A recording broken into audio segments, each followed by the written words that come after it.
A Pakunoda é a melhor personagem feminina de Hunter x Hunter. Pronto, falei. Agora os fãs vão ficar malucos. Ah, mas tem a Bisque, a Palme, a Komugi. Beleza, meu parceiro. Tem mesmo. Todas elas são muito boas. E tirando a Komugi, todas já tem vídeo e análise aqui no canal. Mas pra mim, a melhor ainda é a Pakunoda. E nesse vídeo eu vou te provar isso. Simples assim. Então vambora. Antes de tudo, a gente precisa deixar claro algumas coisas. Hunter x Hunter não tem muitas personagens femininas. Isso é um fato. Pra cada uma personagem feminina, tem uns 20 masculinos. Mas, em contrapartida, todas elas são boas e muito bem utilizadas nos arcos que elas participam. E dentre todas elas, a Pakunoda se destaca por duas coisas muito importantes.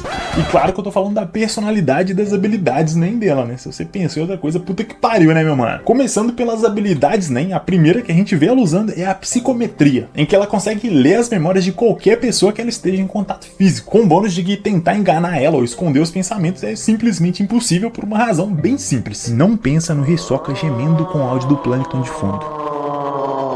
Tá bom, eu roubei nessa aí, mas você entendeu a ideia. O ponto é que não dá pra esconder nada da Pakunoda. Se ela encostar em você, já era, meu parceiro. F. Em questão de segundos, ela consegue descobrir quais as forças do inimigo, as fraquezas, os planos, o que ele comeu no café da manhã, tudo. Se ela estivesse do lado das formigas durante a invasão do palácio, meu amigo, Meruem tava aí até hoje, ó, vivaço. Isso sem falar que ela pode ver o passado da pessoa só de encostar. Então, se tem uma pessoa que conhecia muito bem os outros membros da trupe, essa era a Pakunoda. O mais foda é que é dito no mangá que ela ainda adicionou uma restrição nessa habilidade, pra deixar ela ainda mais forte. Essa regra impede que ela use a sua habilidade na pessoa que ela mais amava. E guarda isso aí, porque isso vai ser muito importante na segunda parte do vídeo. A segunda habilidade conhecida da Paku é a Memory Bomb. E sim, às vezes eu falo habilidade em português, outra em inglês aqui, mas é louco, já vai se acostumando aqui. O que ficar melhor a gente usa. Além de poder ler as memórias, a Pakunoda também tem a capacidade roubadíssima, diga-se de passagem, de implantar memórias. E para isso ela só precisa atirar na cabeça de outra pessoa com balas de NEM. E provavelmente você ainda não se ligou no nível de roubadeza, se é que essa palavra existe, foda-se, dessa habilidade. Então bora dar uma olhada rapidinho aqui nas possibilidades só pra gente ver o negócio. Primeiro que ela consegue implantar as próprias memórias em outras pessoas, pra induzir aquela pessoa a tomar uma decisão conforme ela quer, ou pra passar as informações do jeito mais eficiente e seguro do mundo, sem ter nem que abrir a boca. Ela também consegue passar memórias, conhecimentos, sentimentos entre duas pessoas sem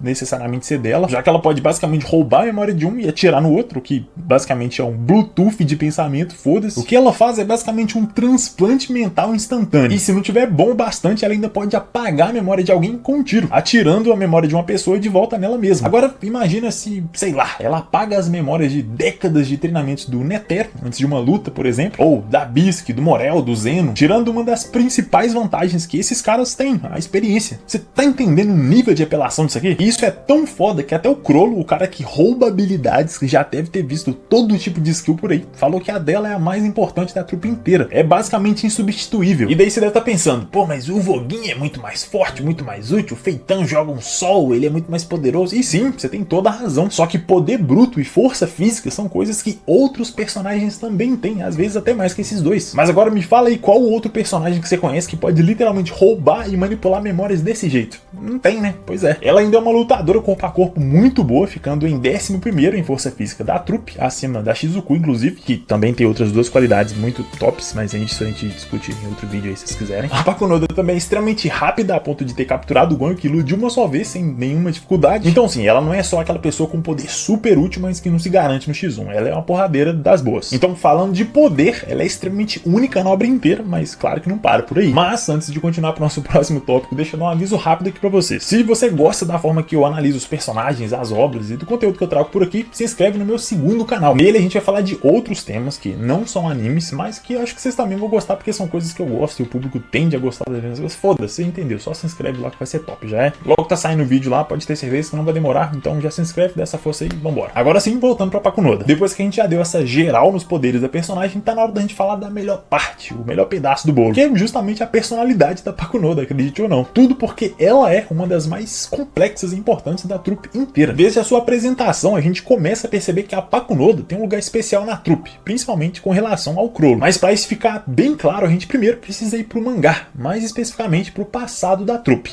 Então, nessa parte aqui vai ter spoiler, fechou? No capítulo 395, a gente descobre como a trupe foi formada e o papel de cada membro na criação da equipe. E aqui a Pacu já começa a ter um destaque. Primeiro porque em qualquer grupo de crianças sempre vão ter os grupinhos, duplas, trios, os que são mais próximos, por terem algo em comum ou por qualquer outra razão. E esse também é o caso aqui. Franklin e Shaunark, Uvogin e Maki, Finks e Feitan e por aí vai. A grande questão é que desde essa época, a Pakunoda já parece ser meio que a duplinha do Crollo. E os dois juntos também eram bem próximos de outra dupla super importante, a Sheila e a Sarasa. E um bom exemplo disso que eu tô falando é que a Pakunoda foi a primeira pessoa para quem o Crollo contou sobre a fita que eles iam dublar. E depois os dois juntos foram lá e chamaram a Sheila e a Sarasa para participar também. E só bem depois disso é que o restante do grupo também entrou na ideia. Então, se a gente considerar que a trupe foi criada originalmente como uma trupe de teatro, literalmente, para dublar essa fita, a Pakunoda foi a primeira membro do grupo. E sim, essa palavra existe. Além disso, ela chamava o Crollo de irmãozinho, uma coisa que eu não me lembro de ter visto nenhum outro personagem na história fazendo. Ou seja, ao que tudo indica, a Pakunoda era a pessoa mais próxima do Crollo, e muito provavelmente a mais importante para ele também, um sentimento que era recíproco com toda certeza. Agora, lembra daquela restrição da psicometria que eu comentei lá no início do vídeo para você guardar? Eu espero que você tenha guardado, porque agora a gente vai usar. Assim como o Kurapika, a Pakunoda criou essa restrição por duas razões muito importantes. A primeira e mais óbvia é para aumentar a força da sua habilidade, tornar ela mais apelona do que já era naturalmente, já que quanto mais restrita uma técnica, mais forte ela fica. O que funciona muito bem, diga-se de passagem. Mas é na segunda que as coisas ficam interessantes de verdade. Porque ela escolheu colocar essa restrição justamente na pessoa mais importante para ela, justamente no Crollo. Para ser mais exato, a regra que ela criou não é sobre usar a habilidade, é sobre nunca poder tocar na pessoa que era mais importante para ela. E essa é uma forma muito poética de mostrar o seu nível de determinação e dedicação ao Crollo. E calma que eu já vou explicar isso. Tudo começa com essa proximidade dos dois na infância. Nesse momento não dá pra gente saber com certeza se ela amava o Crollo como um irmão, do jeito que ela diz, ou se mais tarde isso se transforma num amor romântico mesmo. Mesmo assim, em qualquer um dos casos, fica implícito no mangá que a Pakunoda era alguém próximo bastante do Crollo, a ponto de se sentir responsável por ele. E por isso, no momento em que ele perde essa raça e escolhe se sacrificar por ela para fazer justiça, a Pakunoda também decide fazer a mesma coisa. Nesse ponto, ela conhecia muito bem o Crollo, sabia como ele era gentil, alegre, alguém que não gostava de brigar ou de machucar os outros. E mesmo assim, aquela criança inocente sofreu um trauma tão pesado que se tornou frio e vazio por dentro, disposto a abrir mão de tudo por vingança. E aqui eu arrisco dizer que provavelmente ela foi a única do grupo a entender de verdade a profundidade das palavras do Crollo. E justamente por isso ela também decidiu fazer o maior sacrifício possível, abrir mão de quem ela mais amava. Com essa restrição ativa, ela jamais ia poder tocar no Crollo de novo. Não ia mais ter a mesma proximidade de antes, nem o carinho dele. Seja como irmã ou como mulher, ela abriu mão da pessoa mais importante para ela. Tudo por respeito e dedicação a ele. Então, se ele escolheu abrir mão de tudo, eu também vou, porque amor é isso, sacrifício. Essa era a forma que a Pakunoda via tudo isso. Essa escolha dela ainda tem um detalhe que eu achei muito foda quando eu parei pra pensar. O dia que eles encontraram o corpo da Sarasa na floresta, tinha um bilhete perto que dizia alguma coisa horrível, que só o Crollo descobriu. Nem a gente que tá lendo o mangá sabe o que realmente é um mistério. Tudo porque ele não contou pra mais ninguém, nem quando o Uvogin ameaçou matar ele se ele não contasse. Ele literalmente disse que ia levar aquele segredo pro túmulo. E aí vem a grande questão. Quem seria a pessoa perfeita pra arrancar informação de alguém à força com um simples toque? Exatamente, a Pakunoda. Então essa restrição não só foi uma escolha pessoal dela, como uma forma de respeitar a decisão do Crollo. Isso dá um peso totalmente diferente para a escolha da personagem no arco de Orkshin, porque ali não é só uma questão de lealdade, é uma questão de respeito e amor. Quando o Kurapika captura o Crollo, ele deixa uma mensagem para Pakunoda, falando que se ela contasse das memórias do Gon e do Killua para os outros membros, ele ia matar o Crollo. E por isso ela passa por um dos maiores dilemas da obra inteira: proteger a pessoa que ela mais amava ou obedecer às suas ordens e manter a aranha viva. E o mais impressionante é que o Crollo já tinha previsto isso anos atrás, e ele disse claramente: eu não sou a prioridade, minhas ordens são, se eu morrer, outro assume meu lugar e boa, a aranha é o que importa. O que agora que a gente já sabe qual o real objetivo da aranha, o porquê do grupo ter sido criado, tem um significado totalmente diferente. É como se na verdade ele dissesse: mesmo que eu morra, o nosso objetivo de vingança ainda deve ser alcançado. A vida de qualquer indivíduo não importa, e sim o todo. E a Pakunoda sabe mais do que ninguém o peso dessa decisão. Ela imediatamente entende que o Uvogin também deve ter passado pela mesma situação e escolheu morrer para poder proteger a aranha, como a gente já explorou nesse vídeo aqui. E falando em outro vídeo do canal, no vídeo do Kurapika, a gente também explorou como que o Sarapau também passou pela mesma escolha. Aqui ele tem a oportunidade de matar o líder da trupe, um dos principais responsáveis pelo massacre do seu clã, e com isso muito provavelmente desestabilizar e quase destruir completamente o grupo. Mas ele precisa escolher entre a sua missão pessoal de vingança ou a segurança do Gon e do Killua. Escolher entre a lógica e os seus sentimentos, exatamente como a Pakunoda também tinha que fazer.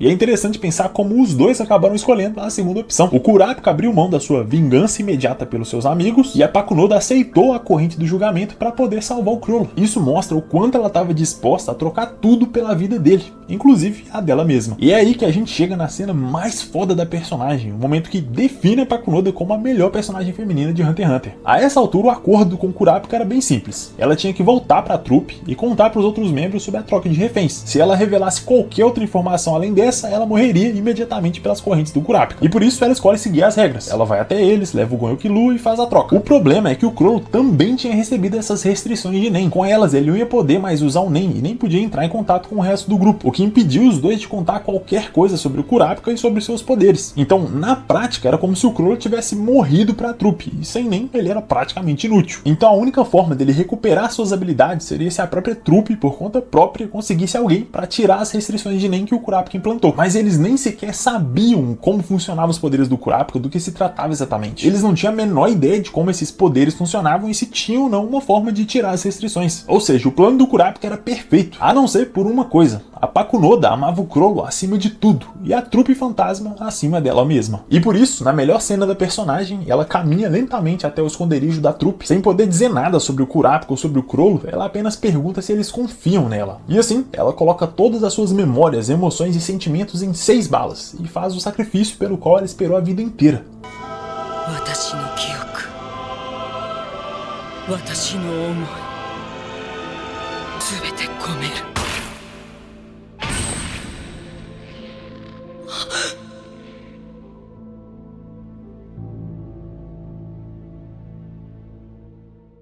A Pakunoda levou até o último segundo os ideais da trupe, e principalmente do Chrollo. Ela deu a própria vida pelo objetivo do grupo, mas ao contrário do Uvogin, ela não fez isso apenas por vingança e lealdade, mas também por amor. A partir desse sacrifício, a trupe consegue as informações necessárias para restaurar as habilidades do Chrollo e ainda manter a aranha viva. Uma das coisas mais interessantes das últimas palavras dela antes do tiro é que ela não diz: a vocês eu dou todas as minhas memórias e ponto. Ela diz: eu dou todas as minhas memórias e os meus sentimentos, o que pra mim significa que ela estava passando para eles justamente o amor pelo Chrollo, a capacidade de se sacrificar, de fazer o que fosse necessário para proteger ele e o seu ideal, o que na prática seria o ideal da própria aranha. Então, no fim das contas, a Pakunoda é quem melhor representa o que a trupe deveria ser de um ponto de vista prático. E o que eu quero dizer com isso? Deixa eu explicar. Semana passada saiu um vídeo do Feitão e lá eu disse que ele representa perfeitamente o que a trupe deveria ser em relação ao ódio e à violência, o lado sádico e cruel que reflete o objetivo de vingança do grupo. E sim, isso está totalmente certo, eu acredito que ele faz isso muito bem, mas nenhum deles, incluindo o Feitan, representa tão bem esse lado prático do grupo, porque a Pakunoda, ao contrário do Feitan, sabe que no dia a dia, com o passar dos anos, com a convivência, ninguém fica 100% focado no objetivo de vingança, sem criar laços com as pessoas pelo caminho. E o Kurapika tá aí que não me deixa mentir. Na trupe, é ela quem mostra esse ponto de equilíbrio, de ser totalmente focada no objetivo, de fato, pronta para se sacrificar ao máximo, mas ela também é alguém que valoriza a sua pessoa importante, que nesse caso é o Chrollo. O sacrifício da Pakunoda é um exemplo claro de que o amor que ela sentia pelo Chrollo era ainda maior do que o amor que ela sentia pela trupe, e por isso ela estava disposta a trair a trupe se necessário para salvar o Chrollo, porque ela entendia que não dá para se focar só no objetivo de vingança, esquecendo totalmente as pessoas que estiveram do seu lado desde a infância, e que apesar de tudo, apesar dos roubos, dos crimes e da vingança, eles ainda eram pessoas, adultos que um dia compartilharam uma grande amizade e um trauma, e por conta de um mundo cruel, também se tornaram monstros, e por eles valeria a pena morrer. O que mais me impressiona nessa personagem é que ela apareceu pouquíssimo. Para vocês terem uma ideia, ela é apresentada no episódio 44 e morre no 58, menos de 20 episódios depois. Isso sem falar que nessa Meiuca ela nem aparece todo episódio. E mesmo assim ela consegue ter esse nível de profundidade de desenvolvimento. Caralho, mano, ela é muito boa, na moral mesmo. E eu gosto muito da Palm também, como eu deixei bem claro no vídeo dela, mas a Pakunoda, velho, não tem jeito. Ela é muito boa. Pra mim, ela é top 1 personagem feminino de Hunter x Hunter, sem sombra de dúvidas, na moral. Agora, depois disso tudo, pode ser sincero, eu te convenci, não convenci? Pode falar a verdade aí, comenta aí embaixo aí se eu te convenci. Mas mesmo assim, se você tiver outra personagem feminina em mente, que é a sua melhor personagem, pode comentar aí também, bora trocar uma ideia, eu tô curioso pra ver o que vocês vão falar. No mais, meu muito obrigado pela sua atenção e pelo seu tempo. Um agradecimento especial aos membros do canal, às pessoas que me permitem continuar produzindo conteúdos como esse aqui. E se você também gosta do canal e valoriza o trampo que a gente faz por aqui, considere também se tornar um membro. Com só 5 pila no mês, você já tem acesso aos vídeos exclusivos, seu nome aparece aqui nos créditos finais e, claro, você ajuda o canal a continuar vivo. Agora, se você quiser dar uma força ainda maior e ter o seu nome citado aqui no prêmio final, faça como o Pedrilou, o Eric Tomás, o Otávio Reis, o Vinícius, o Matheus S.A., o Douglas Burato e o Desinformante e se torne um espadachim negro. E se você quiser dar um apoio ainda maior pro canal e ter recompensas exclusivas, faça como o Lucas Nascimento, Leonardo Braca, Matheus Campo, Anaya Imani e o Heitor Franco e se torne um Berserker. E a todos vocês, o meu muito obrigado.